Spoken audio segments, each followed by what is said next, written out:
Assalamualaikum warahmatullahi wabarakatuh. Alhamdulillahirrabbilalamin. Innalhamdalillah wassalatu wassalamu ala rasulillah.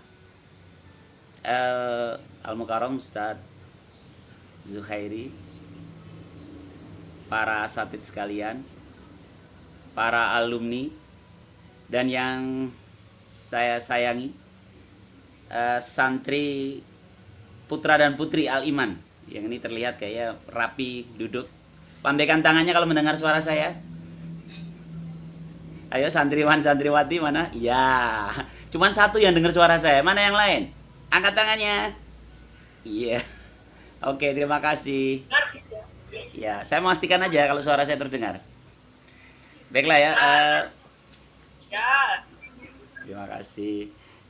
Apa sih yang ingin saya sampaikan? Saya semalam sempat kepikiran setelah dihubungin Ustadz Kasbani ya, hubungin saya untuk mengisi kesan pesan di Hari Santri ini. Saya terpikir apa yang ingin saya sampaikan. Nah, rasanya yang paling pas memang saya menyampaikan apa yang saya dapatkan dulu di pesantren. Mungkin itu ya.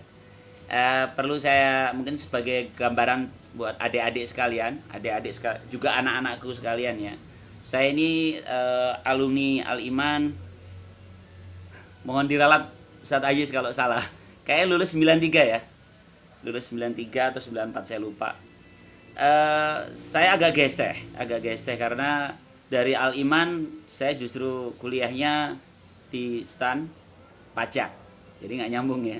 Belajar di pesantren tapi saya belajar pajak, kemudian lanjut S1-nya akuntansi, dan sampai sekarang saya masih berdinas di kantor pajak Temanggung. Jadi kalau ini agak geseh gitu dari pesantren, tapi justru ke dunia kerjanya berbeda. Nah, justru inilah yang saya pikir, apakah bekal saya waktu di pesantren dulu justru tawazun, jadi keseimbangan ya. Mungkin kalau ayat surat Al-Baqarah tentang tawazunitas alam, adik-adik saya bikin apal. Alladzi ja'ala lakumul arda firasyaw was samaa'a binaa'a wa anzala minas samaa'i maa'an fa akhraja bihi minats thamarati rizqan lakum. Turunnya air ke bumi itu sebenarnya tidak akan membuat banjir jika kita benar mengelola alam kita, jika kita seimbang. Itu bumi. Bagaimana dengan pribadi kita? Bagaimana dengan otak kita? Otak kiri dan kanan itu harus seimbang. Ini pelajaran almarhum Ustadz Hadi.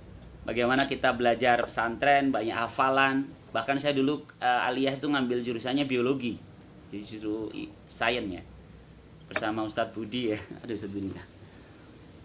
Tapi di luar itu kita belajar teater, belajar nyanyi, belajar seni. Demikian pula itu yang terbawa sampai sekarang. Jadi selain di pajak, saya aktif di komunitas sastra. Bahkan November nanti saya akan launching penerbitan buku antologi puisi saya yang kedua. Jadi kalau teman-teman iseng buka Instagram saya, tidak terlihat saya orang pajak, karena di situ isinya dunia sastra. Seolah-olah tidak ada hubungannya, tapi sebenarnya inilah keharmonisan. Jadi kalau ada berita di koran, berita tingkat bunuh diri yang tinggi misalnya, tingkat depresi yang tinggi, terjawab sebenarnya pada ketidakseimbangan pada otak kiri dan otak kanan. Kalau menurut saya begitu. Jadi itulah yang saya dapatkan di Al-Iman. Al-Iman kelihatannya santai, setiap pekan saat itu ya, saya pikir sekarang juga masih ada muhadzarah ya.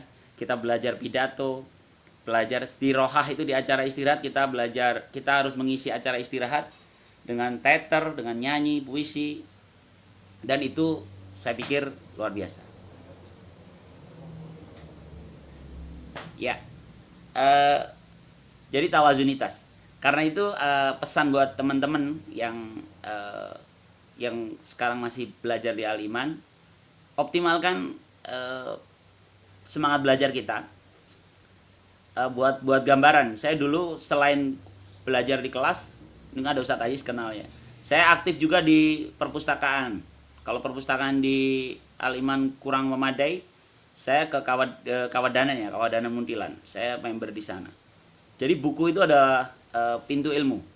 Ya. Jadi ketika ada di saat selesai lulus dari Aliman ada yang bahasa miring tentang pesantren yang kuper gitu. Saya merasa salah betul itu ya. Karena dulu saya kenal Plato, Aristotle, René Descartes. Itu justru di pesantren. Karena saya rajin baca buku, terpancing oleh obrolan-obrolan dengan para asatid, dan itu membangun keluasan bacaan saya. Dan itu sampai sekarang masih terasa. Dan saya bahagia. Jadi saya coba sampaikan bahwa walaupun dunia kaku itu, saya kan kaku ya, dunia kerja saya ketemu angka, ya, mikirin penerimaan negara gitu. Tapi saya tetap bahagia karena saya punya ruang-ruang sublimasi, ruang-ruang aliran untuk emosi saya berupa seni. Ya. Saya tadi dengar lagu-lagunya itu luar biasa ya. Nah inilah hebatnya Aliman. Aliman itu kalau bicara kesan dan pesan, terjemahan kesan itu kan lebih dalam. Pesan itu kan hanya menyampaikan kognitif. Nah menurut saya Aliman itu lebih banyak meninggalkan kesan, karena berupa lagu-lagu yang mau nggak mau ada di kepala kita. Jadi saat iseng-iseng sendirian main gitar, pasti ada lagu-lagu Aliman yang teringat di kepala kita. Ya mungkin itu ya, nanti akan dilanjutkan oleh Ustazah Neti, Ustadz Marjuki, dan yang lainnya. Saya itu saja kayaknya. Saya garis bawahi adalah harmoni. Jadi saya mendapatkan keseimbangan, pengertian tentang keseimbangan, pengertian tentang tawazun itu justru dari pesantren. 7 menit 23 detik. Kayaknya cukup ya. Terima kasih, tetap semangat. Selamat Hari Santri untuk semuanya. Assalamualaikum warahmatullahi wabarakatuh. Waalaikumsalam warahmatullahi wabarakatuh.